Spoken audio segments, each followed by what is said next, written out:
Hello, this is Lauren, and we're live at Flex today. This evening's brought with it Chronics, Dre Island, and oh my God, woman power in the house. Kelissa, Sawubona Kelissa. Sawubona. Unjani. Ngiyafila. That was African Live Zulu Lesson 101.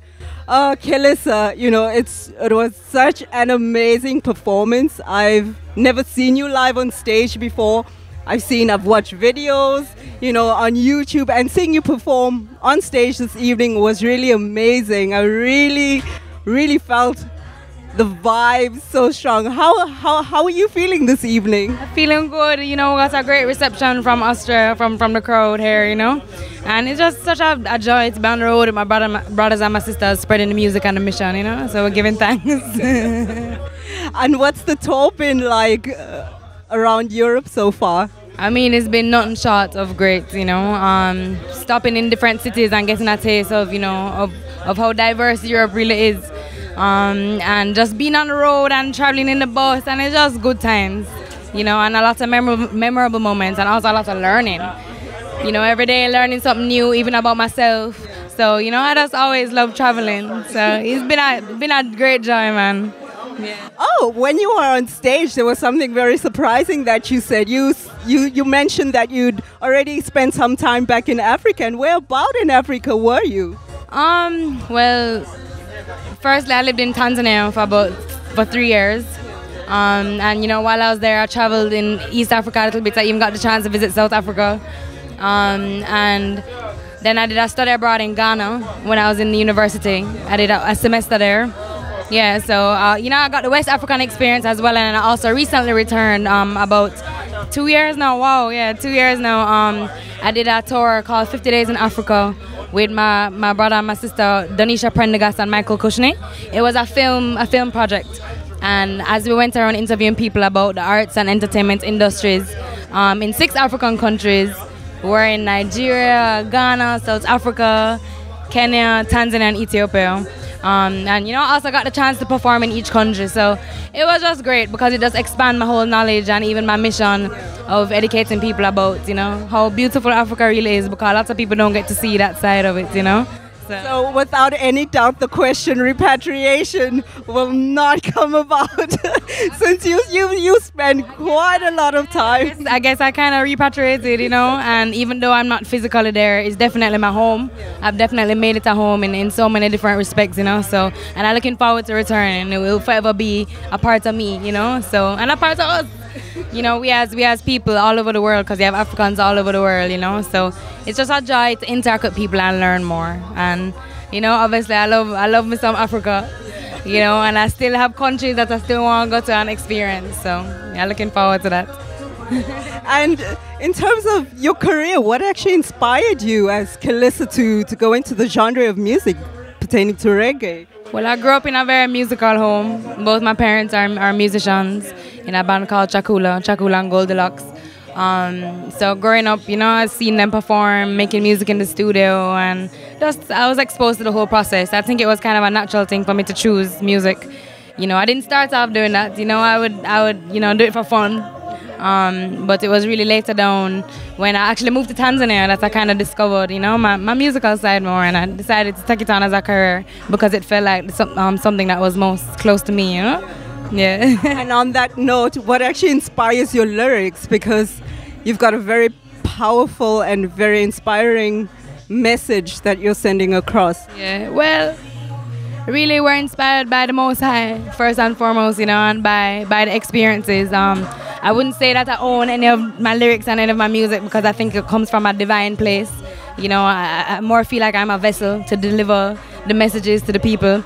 So yeah, it really does come from experiences, from inspiration, you know, and I believe that inspiration is really just a reflection of the Almighty in living form, in the physical form, you know. So yeah, man, life in general does inspire me. Yeah, experience, you know. On that note of experience, your travels, what part of you, or per se, what was the most memorable experience that you've had so far on your musical journey? Musical journey. Well, it's hard to choose, but one that really stands out in my mind just because it symbolized so many things for me was when I performed at Celebration in Nigeria in honor of, Fela Kuti. So that was so amazing for me, I was the first Jamaican to perform on that show, and it was just nice to make that connection and link back with the Nigerian culture, and to represent for my country, Nigeria, so yeah, I would say that was the most memorable experience, and I played with a local Nigeria band, and it was just, yeah man, very memorable. I mean, performing across Africa, we had small shows and we had bigger shows, but I feel like the Nigerian crowd is probably the most like the Jamaican crowd, So it was a wicked experience for me. I enjoyed that. And how did you enjoy South Africa? Home, I have to ask. South Africa was beautiful, and it was interesting for me because it was the first time that I'm seeing Africa in that respect, with huge cities where it could even be like a New York City, you know what I mean? And that was an important perception for me to gain on my journey of like my understanding of Africa, and even just the different cultures within each country, and how diverse each city is, and everybody's interacting, and people know like 6, 7, 8 languages one time, and it's beautiful, and people are just so intelligent and so open to learning. So that was, South Africa was a nice everywhere. I just love Africa.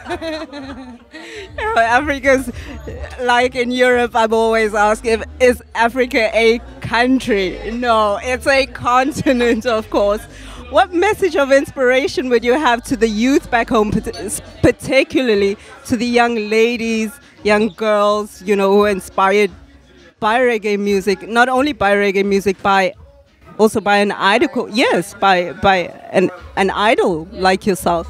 Well, I would just say, hold the faith, and just by overstanding yourself a little more, you become more in tune with your destiny and what you want to do in life, So, and respect yourself. Stay true to yourself, especially the woman. Like, respect yourself and know that, you're worth much more than the physical, and that we all have a purpose, So if we just stay in tune with our purpose and what we're supposed to do, and help to make this world a better place. And what will we be expecting from Kelissa in future? Just more music, more performances, more love, Nothing specific. I mean, obviously we have some projects working on and thing, but I don't like to really go on about what I don't want you to expect nothing, but you can tune in still. Yeah. We definitely will do that. Well, Kelissa, we'd like to say thank you so much for affording us this opportunity. It was an honor meeting you and being with you in person and seeing you perform live on stage. It was really, really amazing. I was really fulfilled, heart fulfilled to the max. I don't know how to describe the sense of emotion that was actually going through me, but seeing you perform on stage live was wow. Thank you. That means I'm doing my job, right? Good. Give thanks, and thanks for coming to the show. Dread and Terrible, we say. Big up Dre Island and Chronics and the Zinc Fence Redemption. That was African Life, and we're out. Peace.